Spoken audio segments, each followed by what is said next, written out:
Yes, we are live now. Hello, students. How are you? Welcome to Study Holic. Myself Shyam Mishra and I welcome you at the platform this study point. Okay. यहाँ पे हम लोग class 10th का economy का second part discuss करने वाले हैं, जो कि हम लोग पहला पार्ट डिस्कस कर चुके हैं. ठीक है. और यहाँ पे हमको समझना है बेटा नेशनल डेवलपमेंट क्या होता है. What is national development. चलिए थोड़ा सा देखते हैं without wasting time. There is lot to discuss as always. So let's begin the chapter. If, as we have seen above, individuals seek different goals, then their notion of national development is also likely to be different. Discuss among yourselves on what India should be for development. देखिए, इसके पहले वाले session में हम लोगों ने discuss किया था कि डेवलपमेंट एक जो टर्म होता है ये बड़ा मल्टी डायमेंशनल वर्ड है, जिसको हर एक व्यक्ति अपने इम्पोर्टेंस के अकॉर्डिंग समझता है. हर एक इंडिविजुअल व्यक्ति जो होता है वो डिफरेंट मेंटालिटी रखता है डेवलपमेंट को लेके. वैसे ही हर एक व्यक्ति के पास नेशनल डेवलपमेंट को लेकर भी एक अलग ओपिनियन होता है. और यहाँ पे हमको वही समझना है कि लोगों का नेशनल डेवलपमेंट को लेकर क्या धारणा होती है, क्या उनके विचार होते हैं. ठीक है. लिखा है, अगर आप अपने आप में, अपने क्लास में, अपने क्लासमेट से या अपने घर में नेशनल डेवलपमेंट को, राष्ट्रीय डेवलपमेंट के बारे में थोड़ा सा डिस्कशन करें तो आप पाते क्या हैं. Most likely you would find that different student in the class have given different answer to the above question. आपकी क्लास में बच्चे जो डेवलपमेंट को समझ रहे हैं उनकी नज़र में नेशनल डेवलपमेंट भी अलग अलग तरीके से होगा. मतलब हर एक व्यक्ति के पास नेशनल डेवलपमेंट की अलग धारणा होती है.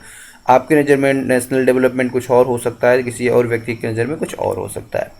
In fact you might yourself think of many different answer and not be too sure of any of these. It is very important to keep in mind that different person could have different as well as conflicting notion of country's development. ये important line है, that is in black. इसमें बताया गया है कि ज़रूरी नहीं है कि जो डेवलपमेंट मेंटालिटी आप रखते हैं नेशनल को लेकर या अपने देश को लेकर वो दूसरे के पास भी हो सकता है वो अलग तो हो ही, और साथ ही साथ कॉन्फ्लिक्टिंग भी हो सकता है, विरोधाभास भी देखे जा सकते हैं.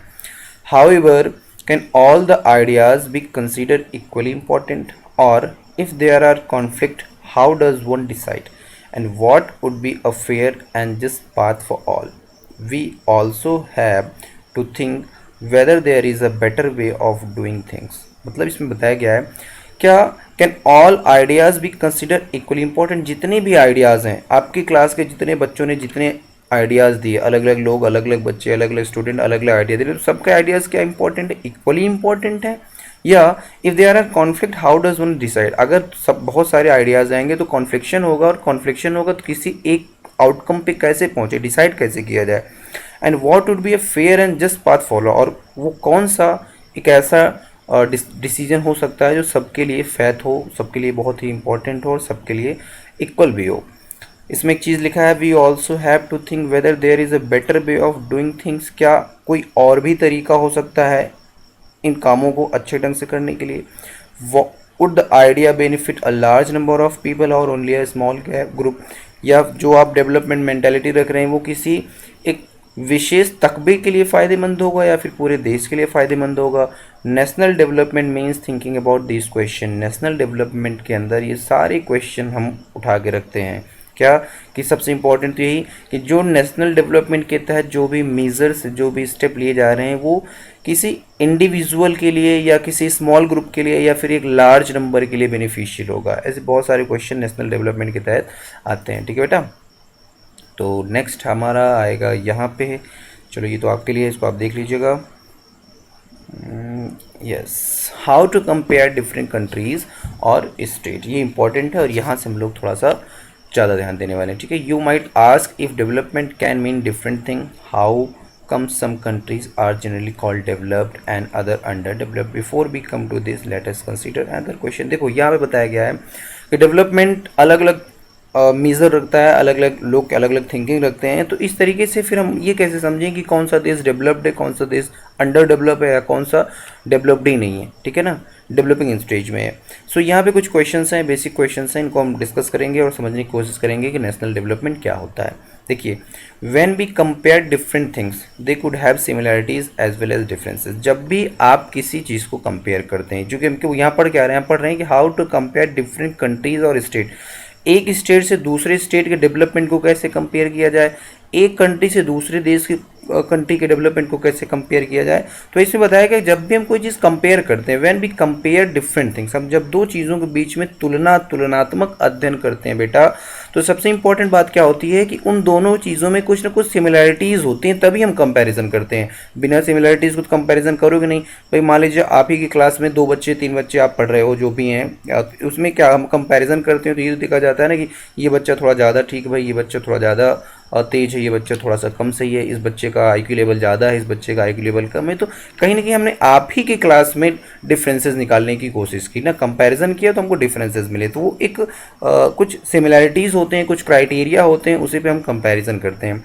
Which expect do we use to compare them, let us look at student in the class itself. यहाँ पे वो एग्जांपल भी आ गया कि अगर एक क्लासरूम में ही देखा जाए आपके स्टूडेंट्स में, तो होता क्या है, how do we compare different student, हम अलग अलग स्टूडेंट्स को कंपेयर कैसे करते हैं, क्या क्या क्राइटेरिया रखते हैं।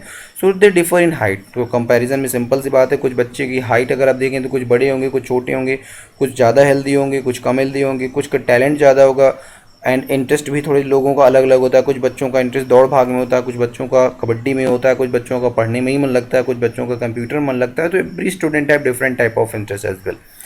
The healthiest student may not be the most studiest one. अच्छा, ये हो सकता है कि जो आपकी क्लास में सबसे हेल्दीएस्ट है, जो बहुत ज़्यादा स्वस्थ है, जरूरी नहीं है कि वो पढ़ने में भी उतना ही ज़्यादा सीरियस हो, उसका हो सकता है पढ़ने में बिल्कुल मन लगा हो, ठीक है ना। फिर इसमें बताया गया है वही चीज़, sorry, studiest one, the most talent या talented student, I am sorry, the most intelligent student may not be the friendliest one. अच्छा, ये भी जरूरी नहीं कि जो सबसे इंटेलिजेंट हो वो सबसे फ्रेंडशिप बना के रखे, सबसे फ्रेंडली व्यवहार करता हो। So how do we compare student, तो फिर हम बच्चों को कंपेयर क्या करेंगे, तो उसके लिए हम करते क्या है, द क्राइटेरियन बी में use depend on the purpose of comparison. हम जिस पर्पस से बच्चों के बीच में कंपैरिजन कर रहे हैं, पहले हम उसका एक क्राइटेरिया बनाते हैं। भैया हमको हाइट को लेके कंपैरिजन करना है, तो हमको पता चल जाएगा भैया हाँ ये 6 फुट का लड़का है, ये 5 फुट का लड़का है, अपने आप कंपैरिजन हो गया। हमको पता करना है कौन सा बच्चा है वो ज़्यादा फ्रेंडशिप करता है, कौन सा बच्चा है ज़्यादा इंटेलिजेंट है, कौन सा बच्चा ज़्यादा टैलेंटेड है। तो जब तक हमारा कंपैरिजन करने का क्राइटेरिया सेट नहीं होगा, तब तक हम कंपैरिजन नहीं कर सकते, सही है ना। हमको किस चीज़ में कंपेयर करना है, बच्चा, हम मान लीजिए सपोज करिए हमको देखना है कि इस बच्चे की हैंड राइटिंग बहुत अच्छी है, ठीक है ना, तो कंपैरिजन का क्राइटेरिया बन गया, हमको हैंड राइटिंग चेक कर रही है, तो हम एक सिंपली इमिटेशन देंगे, बच्चे इमिटेशन करेंगे और हम क्राइटेरिया के तहत चेक कर लेंगे, हाँ भाई इनकी राइटिंग ज़्यादा अच्छी है, इनकी राइटिंग कम अच्छी है। तो ये कंपैरिजन की मेथड हो गया। ऑल अबाउट कंपैरिजन करने के लिए पहले पर्पस होना चाहिए, बिना पर्पस के हम कंपैरिजन नहीं कर सकते, और पर्पस के साथ साथ हमको क्राइटेरिया भी बनाना चाहिए। क्लियर। सो इसमें लिखा हुआ we use different criterion to choose a sport team, a debate team, a music team और a team to organise a picnic. Simple सी बात है, ये कुछ इंपॉर्टेंट टर्म्स हैं, जैसे एक स्पोर्ट टीम बनाना है, एक डिबेट टीम बनानी है, एक म्यूजिक टीम बनानी है, या एक ऐसा टीम बनाना है जो हमारी पिकनिक को ऑर्गेनाइज करेगा। तो हम उसके लिए अलग अलग क्राइटेरिया रखते हैं। अब देखो मेरी बात सुनो, एक स्पोर्ट टीम, जो क्रिकेट खेलने वाला बच्चा है, जो फुटबॉल खेलने वाला बच्चा है, आप उसको कहोगे चलो भाई तुम डिबेट करो, तो ये क्राइटेरिया से बाहर हो गया। तो हमने अपने क्राइटेरिया बनाया था कि मुझे स्पोर्ट बच्चों को चूज़ करना है, तो हमने स्पोर्ट वाले टीम बना लिया। अब मुझे ऐसे बच्चे चाहिए जो डिबेट कर सकते हैं, तो जो देखो जो डिबेट कर सकता है जरूरी नहीं कि फिजिकली बहुत स्ट्रांग हो, लेकिन जो स्पोर्ट कर रहा है उसको फिजिकली स्ट्रांग होना जरूरी है, और जो फिजिकली स्ट्रांग है, स्पोर्ट मेंबर है, वो जरूरी नहीं कि बहुत अच्छा डिबेटर हो। इसलिए ना हम करते क्या है, हमारे क्राइटेरिया अलग अलग होते हैं, हमको किस चीज़ में कंपेरिजन करना है वो क्राइटेरिया और वो पर्पस क्लियर होना चाहिए। Still if for some purpose we have to choose the criterion for the all round progress of children in the class, how shall we do it। देखो कुछ क्राइटेरिया ऐसे भी होते हैं जिसमें बच्चों के ऑल ओवर या ऑल राउंड डेवलपमेंट की बात करते हैं। भाई बच्चों का एक पूर्ण विकास होना चाहिए, सिर्फ ऐसा नहीं होना चाहिए कि खेलने में बहुत अच्छा हो, उसको पढ़ने में भी अच्छा होना चाहिए, उसको स्वास्थ्य भी अच्छा होना चाहिए, उसका और भी चीज़ों में इंटरेस्ट होना चाहिए। इन सारी चीज़ों का हम एक कंपैरिजन करते हैं, और जहाँ बच्चा वीक होता है हम उस पर क्या करते हैं, ज़्यादा फोकस करते हैं। तो ये तो बेटा क्या हो गया, एक स्टूडेंट के बारे में हो गया। हमको आपके क्लास में अगर स्टूडेंट को कंपेयर करना हो, तो हमारा सबसे सेटअप क्या होगा, पहले हम अपना क्राइटेरिया सेट करेंगे, हमको किस किस क्राइटेरिया पे बच्चों को कंपैरिजन करना है, और कंपैरिजन करने के बाद जो आउटकम आएगा हमको उस पर फोकस करना होता है। अब ऐसे ही कुछ एग्जाम्पल को अगर मैं डेवलपमेंट के तहत ले जाऊँ, जो नेशनल डेवलपमेंट होता है, तो उसमें क्या मिलता है, यूजली वी टेक वन और more important characteristics of person and compare them based on these characteristics. मतलब किसी एक या दो व्यक्तियों के से जो उनके विशेष गुण होते हैं, उन्हीं गुणों का हम दूसरे व्यक्तियों के साथ कंपैरिजन करते हैं। Of course there can be differences about what are important characteristics that should form the basis of comparison, friendliness and spirit of cooperation, creativity and marks secured. मतलब बहुत सारी चीज़ें हमारी हो सकता है, जो कैरेक्टरिस्टिक्स की हम बात कर रहे हैं, हो सकता है कि उसकी फ्रेंडलिसनेस हमको देखने कितना फ्रेंडशिप करता है, वो कितना लोगों के साथ मित्रवत रहता है, उसकी स्पिरिट क्या है, कोऑपरेशन कितना करता है, क्रिएटिविटी उसके अंदर कितने हैं, और वो कितने मार्क्स स्कोर किया है, ठीक है, सिक्योर किया है। तो इन सारी चीज़ों को हम चेज करते हैं, ये हमारे क्राइटेरिया हो सकते हैं कि हमको क्राइटेरिया पे बीच बच्चों में कंपैरिजन करना है। अब सेम चीज़ क्या होता है, this is true for development या this is true of development too, और यही चीज़ डेवलपमेंट के लिए भी होता है। For countries, comparing countries, their income is consider to be one of the most important attribute. देखो यहाँ पे किसी भी देश के डेवलपमेंट को कंपेयर करने के लिए हमको सबसे इंपॉर्टेंट क्या होता है कि उस देश के इनकम को हमको जानना होता है, ये हमारा क्राइटेरिया है। जैसे एक एग्जांपल और समझ लीजिए, मैं आप स्टूडेंट में बताता हूँ।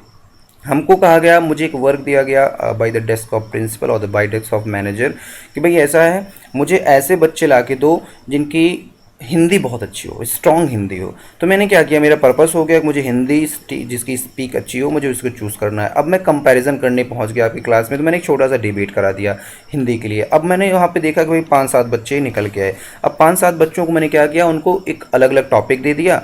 अलग अलग टॉपिक देने के बाद बच्चों ने क्या किया, अपने अपने डिबेट को उन्होंने हमारे सामने प्रेजेंट किया या हमारे स्टाफ के सामने प्रेजेंट किया। अब वहाँ पे हमने किसी एक को चूज़ किया कि हाँ भाई ये बहुत अच्छा है। सेम चीज़ यहाँ पे हमारी कंट्रीज़ में भी होता है कि हमको अगर एक देश से दूसरे देश का कंपैरिजन करना है, तो वहाँ पे हम सबसे इंपॉर्टेंट देखते हैं इनकम, कि देश की इनकम कितनी है, किस देश की इनकम ज़्यादा है, किस देश की इनकम कम है।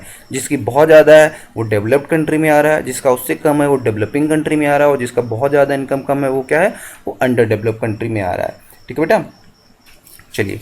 सो वेट अ सेकेंड, यस, हमको यहाँ पे देखना है countries with higher income are more developed than other with less income.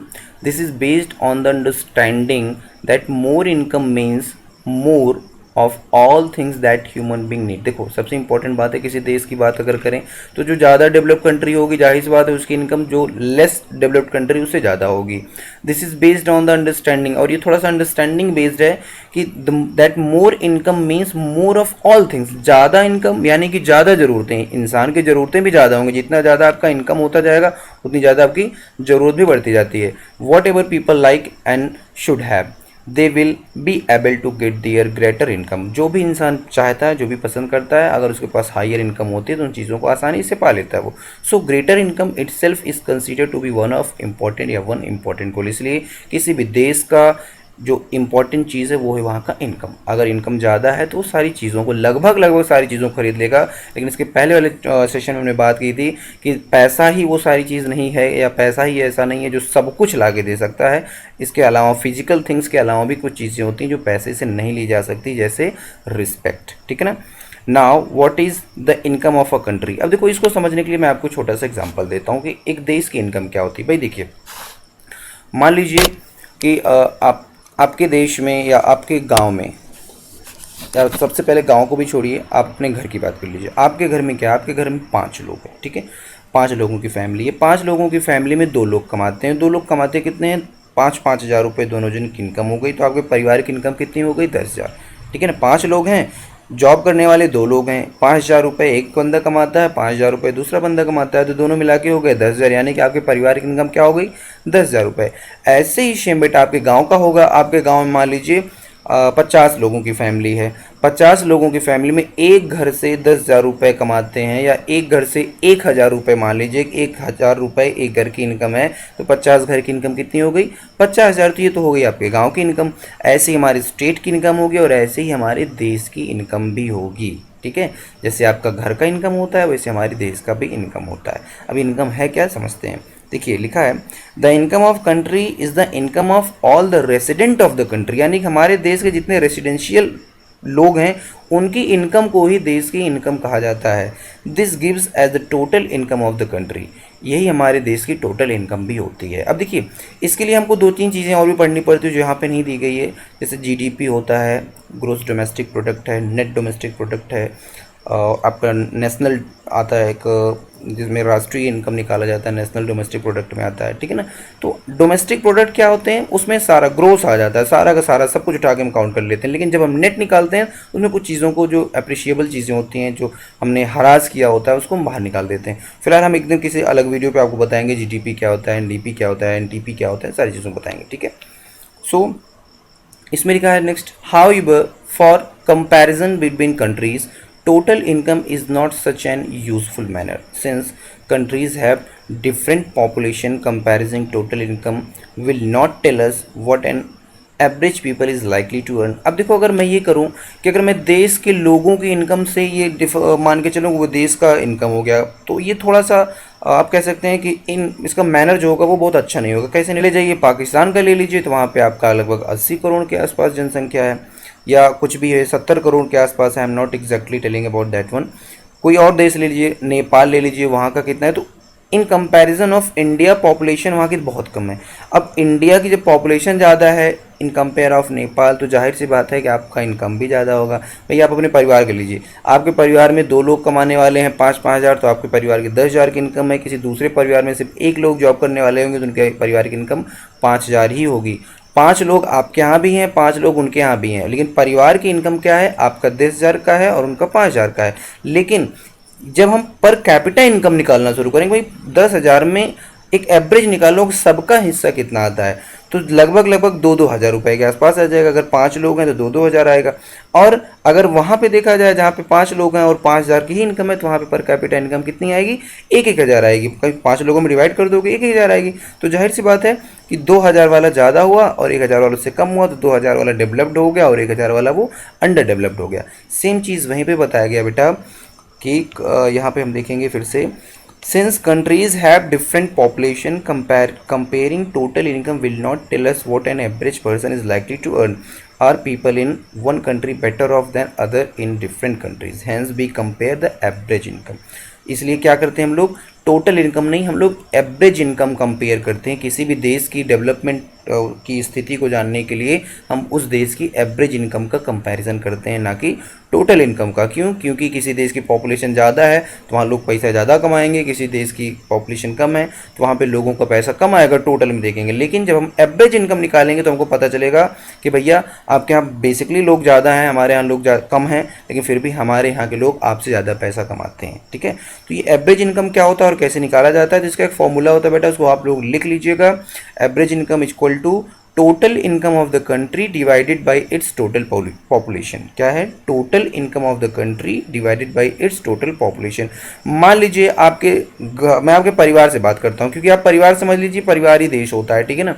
तो आपके परिवार की जो इनकम है वो है 10,000 रुपये, और आपके फैमिली में रहने वाले कितने लोग हैं? 5 लोग हैं। तो अब करेंगे क्या, टोटल इनकम आपकी क्या हो गई? 10,000, ठीक है ना। और टोटल पॉपुलेशन क्या है आपके परिवार की? 5। Then 10,000 divided by 5 equal to 2,000, यानी कि एवरेज इनकम कितना आया? 2,000 का। ऐसे ही आपका देश का भी होगा। देश का टोटल इनकम कितना निकालेंगे? वो तो मिलियन और ट्रिलियन में होगा बेटा, आप लिख नहीं सकते हो। जितना भी होगा उसको डिवाइड कर देते हैं हम लोग यहाँ के पॉपुलेशन से, और पॉपुलेशन डिवाइड करने के बाद जो आपका आंसर आएगा वो होगा पर कैपिटा इनकम और एवरेज इनकम, दोनों सेम चीज़ हैं, ठीक है। In World Development Reports brought out by the World Bank, this criterion is used in classifying countries। देखो ये पर कैपिटा इनकम वगैरह सब डिफाइन करना काम किसका होता है? वर्ल्ड बैंक का होता है। वो डिफाइन करती है भाई किसका कंट्री, कौन सी कंट्री डेवलप्ड है, कौन से नहीं है। So countries with per capita income of US dollar, देखो यूएस डॉलर के एक इंटरनेशनल मानक बन गया है कि भाई इंटरनेशनल करेंसीज के रूप में इसको एक्सेप्ट कर लिया गया है, इसलिए यूएस डॉलर आता है। लेकिन ऐसा नहीं है कि यूएस डॉलर ही सबसे ज़्यादा महंगा है, कुवैत का पैसा इससे ज़्यादा महंगा है, ठीक है ना। तो countries with per capita income of US dollar 12,056 per annum, यानी कि 2017 की बात हो रही है। अगर कोई भी देश हो, उस देश के जो टोटल इनकम का जब हम निकालते हैं तो उसका पर कैपिटा इनकम, अगर पर कैपिटा इनकम $12,056 आता है, यूएस डॉलर आता है, सो हम उसको रिच कंट्री के अंदर रखते हैं with per capita income of US dollar 955 और लेस और कॉल्ड लो इनकम कंट्रीज। और अगर कोई ऐसा देश है जहाँ का पर कैपिटा इनकम 955 यूएस डॉलर होगा तो वो क्या होगा, वो अंडर डेवलपिंग आएगा। डेवलप्ड कंट्रीज कौन सी हैं, रिच कंट्रीज कौन सी हैं, जहाँ पे पर कैपिटा इनकम या एवरेज इनकम 12,056 यूएस डॉलर है, और अंडर डेवलपिंग में कौन आता है, जहाँ पे 955 यूएस डॉलर है। Clear? India come in the category of low middle income countries because its per capita income in 2007 was just US dollar 1820 per annum. अब देखो इंडिया क्या है, इंडिया ना तो रिच है और ना ही अंडर डेवलप है, यानी कि बीच में है। तो क्या हुआ, डेवलपिंग स्टेज में हुआ। क्यों डेवलपिंग हुआ, क्योंकि 2017 के डेटा के अकॉर्डिंग हमारे यहाँ जो पर एनम पर कैपिटा इनकम थी, यानी कि पर एनम मतलब होता है सालाना, एक व्यक्ति का एवरेज इनकम सालाना जो था वो यूएस डॉलर 1820 था। $1 बेटा लगभग 78 रुपए के आसपास का होता है। The rich countries including countries of middle east and certain other small countries are generally called developed countries. देखो जो रिच कंट्रियाँ हैं, जैसे आपको मिडिल ईस्ट में मान लीजिए आपका इजराइल वगैरह है, ये सब मिडिल ईस्ट में आते हैं, ईरान वगैरह है, तो लोग क्या है ना रिच कंट्रीज़ में आती हैं, और कुछ और स्मॉल कंट्रीज़ भी हैं जो डेवलप्ड कंट्रीज़ में आती हैं। ठीक है, यहाँ पे एवरेज इनकम को आपको बताया गया कैसे निकालना है, इसको आप लोग खुद भी देख सकते हैं, इसको देखिएगा और आप समझेंगे क्या होगा। हाँ, यहाँ पे मैं आपको 2-3 क्वेश्चन बता दे रहा हूँ जो कि इंपॉर्टेंट बेटा, इसको आप लोग देख लीजिएगा। ये तो क्वेश्चन नंबर 1 है, इसमें इसको आप बेच कर लीजिएगा, ये आपके लिए इंपॉर्टेंट हो सकता है। और क्वेश्चन नंबर 2, 1 से ज़्यादा इंपॉर्टेंट क्वेश्चन नंबर 2 होगा। क्वेश्चन नंबर 5 आपके लिए इंपॉर्टेंट है, और क्वेश्चन नंबर आपका 6 भी इम्पॉर्टेंट ही है। ठीक है ना, फिर देख लीजिएगा, जो सबसे इंपॉर्टेंट मैं फिर बता दे रहा हूँ, 2, 3 और 6 1 कर लीजिएगा। उसके अलावा 2, 3 और 6 ये 3 क्वेश्चन कुछ इंपॉर्टेंट है। ठीक है, एग्जामिनेशन पॉइंट ऑफ व्यू से इंपॉर्टेंट है। चलिए, अब इसके अलावा हमारा नेक्स्ट टॉपिक है बेटा इनकम एंड अदर क्राइटेरिया। अब इनकम के साथ साथ और क्या क्राइटेरिया हो सकते हैं। When we looked at individual aspiration and goal, we found that people not only think of better income but also have goals such as security, respect for others, equal treatment, freedom, etc. in mind. Similarly, when we think of a nation or a region, we may besides average income think of other equally important attributes. देखिए होता क्या है, जब भी आप development की बात करते हैं, जब भी आप कुछ भी इंडिविजुअली सोचते हैं, तो आप अपने एस्पिरेशन, अपने गोल, जो कि इनकम तो है भाई मुझे ज़्यादा इनकम चाहिए, ज़्यादा इनकम के साथ साथ, बेटर इनकम के साथ साथ कुछ और भी चीज़ें हम डिमांड करते हैं। जैसे सिक्योरिटी हमको चाहिए, हमको रिस्पेक्ट चाहिए दूसरों से, हमको जिस इंस्टीट्यूशन में हम जॉब करें, जहाँ पे भी हम जॉब करेंगे वहाँ पे इक्वल ट्रीटमेंट मिलना चाहिए, फ्रीडम मिलना चाहिए। ये सब बेसिक चीज़ें हमारे दिमाग में होती हैं। ऐसे ही चीज़ें जब आप किसी आप देश के विषय में, किसी क्षेत्र के विषय में आप सोचते हैं, तो ऐसे ही कुछ इंपॉर्टेंट चीज़ें हैं जो हमारे दिमाग में बेसिकली आती हैं। What could these attribute be? ये एट्रीब्यूट्स, ये जो भी चीज़ें हैं, जैसे कि सिक्योरिटी क्या है, या आपके इम्पोर्टेंट गोल क्या है, रिस्पेक्ट कितनी मिलने वाली है, फ्रीडम कितना मिलने वाला है, ये सब बहुत बेसिक चीज़ें हैं जो आपके दिमाग में आएंगी। आई एम सॉरी, यस, ठीक है। तो देखते हैं, इसको आगे एग्जामिन करते हैं। इसमें लिखा है what could be these attribute. Wait a second. Yes. What could these attribute? Let us examine this through an example. Table 1.3। देखो यहाँ पे 1.3 की टेबल है, इसमें आपको 2-3 चीज़ें जो लिखी हैं उसको देख लीजिएगा। ये है पर कैपिटा इनकम, हरियाणा की 1,80,174, एक व्यक्ति का जो इनकम, और ये इनकम इन रेट है पर capita income of select state. ठीक है, केरला का क्या है 1,63,475, बिहार का क्या है 34,409। तो ये आपका क्या है, एक इकोनॉमिकल सर्वे हुआ था 18-19 का, उसके अकॉर्डिंग बताया गया कि इनका पर कैपिटा इनकम क्या है। तो ये तो हो गया आपका 1.3। अब क्या बताना चाह रहे हैं, इसमें लिखा हुआ है कि per capita income of Haryana, Kerala and Bihar, actually these figure are of per capita net state domestic product at current prices for 2016 and 17। ये थोड़ा सा बड़ा क्रूशियल वर्ड है ना, कॉम्प्लिकेटेड वर्ड हो गया कि पर कैपिटा इनकम तो समझ में आता है, पर कैपिटा नेट स्टेट तो किसी स्पेसिफिक स्टेट की जब हम बात करते हैं बेटा, पर कैपिटा इनकम बात कर लिए पूरे देश की हो गई, किसी स्पेसिफिक स्टेट की बात कर रहे होते हैं तो वहाँ पे हमको लिखना होता है per capita net state domestic product, यानी कि ग्रॉस डोमेस्टिक होता है, जो उसकी बात नहीं हो रही यहाँ पे, domestic product at current prices, जो उस समय का जो इकोनॉमिकल सेशन चल रहा होगा उसकी बात कर रहे होंगे, वो चीज़ आता है। छोड़िए, जाने दीजिए, let us ignore what this complicated term, इसको जाने दीजिए, आप थोड़ा समझने में प्रॉब्लम हो सकती है आपको, इसमें कभी इस सिर्फ एक वर्ड के लिए कभी मैं आपको एक लेक्चर दूंगा, उसमें आप समझ लीजिएगा इसको अच्छे से। लिखा है रफली we can take it to be the per capita income, आमतौर पर मानिए क्या है कि ये इसका पर कैपिटा इनकम है, ठीक है। We find per capita income of the state, we find that of the three Haryana has the highest per capita income। अगर इसके अकॉर्डिंग देखा जाए तो हरियाणा वो स्टेट है जिसका पर कैपिटा इनकम इन दोनों की अपेक्षा ज़्यादा है, and Bihar is the bottom, और बिहार का सबसे कम है। एग्जैक्टली यही है। This means that on an average a person in Haryana earn 1,80,174 in 1 year, whereas on an average a person in Bihar earn only around 34,409। मतलब एक साल में हरियाणा में कोई व्यक्ति लगभग 1,80,174 रुपये कमा लेता है, तो वहीं बिहार की बात किया जाए तो सिर्फ 34,409 रुपये कमा लेता है। So if per capita income were to be use as the measure of development, so Haryana will be considered the most developed and Bihar the least developed state of 3। अब अगर इस पर कैपिटा इनकम के अकॉर्डिंग हम मान लें कि कौन सा डेवलप्ड है कौन सा डेवलप्ड नहीं है, तो हरियाणा ये बहुत डेवलप्ड कंट्री हो जाएगी, ये बहुत डेवलप्ड स्टेट हो जाएगा, और बिहार बहुत नीचे वाले स्तर पे है, बहुत अनडेवलप्ड नेशन में या बहुत अनडेवलप्ड स्टेट में आएगा इन तीनों के अपेक्षा या इन तीनों में। Now let us look at the certain other data pertaining to these state given in table 1.4। देखो यहाँ पे एक 1.4 यानी कि चौथा टेबल दिया गया, यहाँ पे भी कुछ चीज़ें आपको शो ऑफ की जा रही हैं, दिखाई जा रही हैं, इनको आप समझने की कोशिश करिए, इंपॉर्टेंट भी है एग्जामिनेशन पॉइंट ऑफ व्यू से। ये 3-4 चीज़ें IMR इंपॉर्टेंट है, पिछले एग्जाम में पूछा गया है। IMR क्या होता है? Infant mortality rate. Literacy rate क्या होती है? एंड NAR, कहीं कहीं बेटा NAR पूछा जाता है या नेट अटेंडेंस रेशियो। तो आपको याद क्या करना है?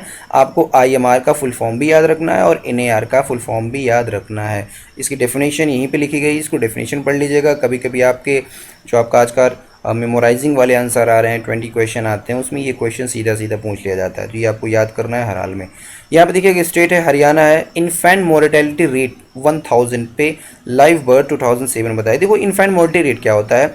Include the number of children that die before the age of 1 year as a proportion of 1000 live children born in that particular year. यानी कि किसी एक साल में, कोई भी पर्टिकुलर ईयर में 1000 बच्चों में मरने वाले बच्चों की संख्या जो एक साल नहीं पूरा कर पाए हैं, उनको IMR के तहत रखा जाता है, इन्फेंट मोर्टेलिटी रेट। यानी कोई बच्चा पैदा हुआ 9 महीने का हुआ मर गया, वो IMR में है। 11 महीने का वो मर गया, IMR में है, ठीक है ना? ऐसे बच्चों का, और 1000 पे काउंट किया जाता है, पर 1000 बच्चों पे काउंट किया जाता है।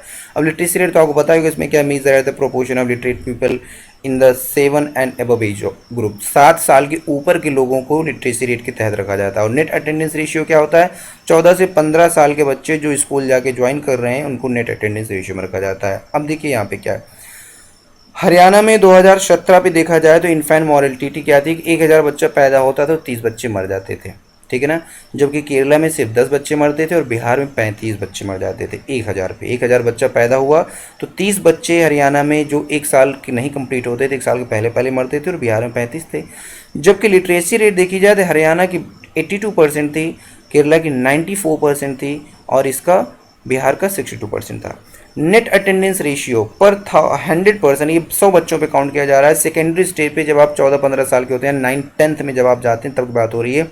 हरियाणा में क्या होता था? सिर्फ 61 बच्चे होते थे जो जाके अपना क्लास लेते थे। केरला में 83 थे, जबकि बिहार में सिर्फ 43 थे। तो ये आपका कुछ डेटा दिया गया, ये इंपॉर्टेंट है। अब इसके बेसिस पे हमको पढ़ना क्या है?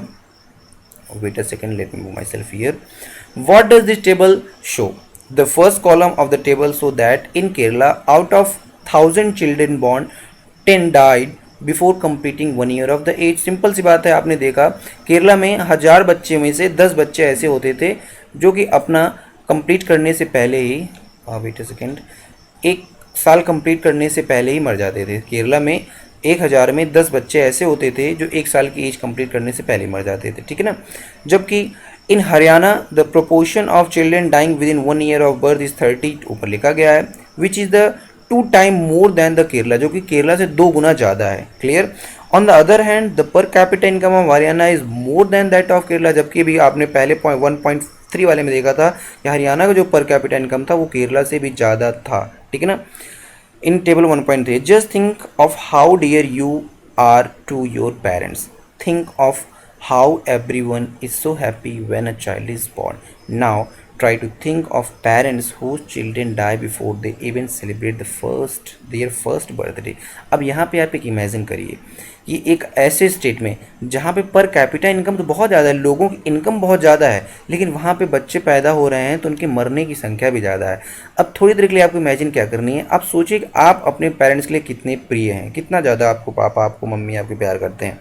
और ये भी सोचिए हर एक गार्जियन, हर एक व्यक्ति जब उसको कोई बच्चा होता है तो कितना ज़्यादा खुश होता है, लेकिन उस बच्चे का पहला बर्थडे सेलिब्रेट करने से पहले ही उस बच्चे को वो कफन में डाल के ज़मीन के अंदर दबा देता है, उसके लिए कितना क्रूशियल मोमेंट होगा, है ना। तो कहीं ना कहीं एक चीज़ यहाँ पे देखने को मिलता है बेटा कि पर कैपिटा इनकम हाई होना इंपॉर्टेंट नहीं है, इंपॉर्टेंट है इनकम के साथ साथ लोगों का स्वस्थ रहना भी। वहाँ पे मॉर्टेलिटी रेट भी कम होना चाहिए, लिटरेसी रेट ज़्यादा होना चाहिए। जब तीनों चीज़ें एक साथ कंपेयर होती हैं और तीनों चीज़ों को हम जब मिलाते हैं कि हाँ भाई कौन सा ऐसा स्टेट है जहाँ पे तीनों चीज़ें बहुत ही मैनेजेबल हैं, यानी कि इनफैक्ट IMR बहुत कम है, लिटरेसी बहुत ज़्यादा है और पर कैपिटा इनकम भी लगभग ठीक है। अगर तीनों चीज़ एक साथ मिलती हैं तो ये हमारा वो क्राइटेरिया होता है जिस क्राइटेरिया के आधार पर हम कहते हैं कि यस दैट स्टेट और that country is developed. Okay, so आगे देखते हैं। Next, note the year to which this data pertains. It is 2017. So we are not talking of old time. It is 70 year after independence when our metro cities are full of high rise building and shopping mall. ये कोई बहुत पुरानी बात नहीं की जा रही है, ये जो बात की गई है बेटा ये बात की जा रही है सिर्फ 2017 की, यानी कि लगभग 70 साल बीत चुके हैं हमें आज़ाद हुए। और आज जबकि हमारा मेट्रो सिटी है, बहुत बड़ी बड़ी बिल्डिंगें हैं, बहुत बड़े बड़े मॉल शॉपिंग मॉल हैं, ऐसा कुछ होने के बाद भी हमारे देश में इन्फेंट मॉर्टेलिटी रेट बहुत हाई है, बच्चों के मरने की संख्या ज़्यादा है, लिटरेसी रेट बहुत कम है। बहुत से ऐसे बच्चे हैं जो 14 साल के बाद स्कूल अटेंड नहीं कर पाते या अटेंड नहीं करना चाहते हैं। ऐसी बहुत सारी समस्याएं हमारे देश में। The problem does not end with infant mortality rate, ये सिर्फ यही नहीं खत्म होती। The last column of table 1.4 shows around half of the children aged 14-15 in Bihar are not attending school beyond class 8। Class 8 के बाद यहाँ पे देखिए बिहार में 100 में से 43 ऐसे बच्चे होते हैं। देखिए net attendance ratio secondary stage, मतलब इतने बच्चे हैं जो सिर्फ स्कूल अटेंड कर रहे हैं। बाकी बचे हुए बच्चे कितने हैं, लगभग वेट ए सेकेंड,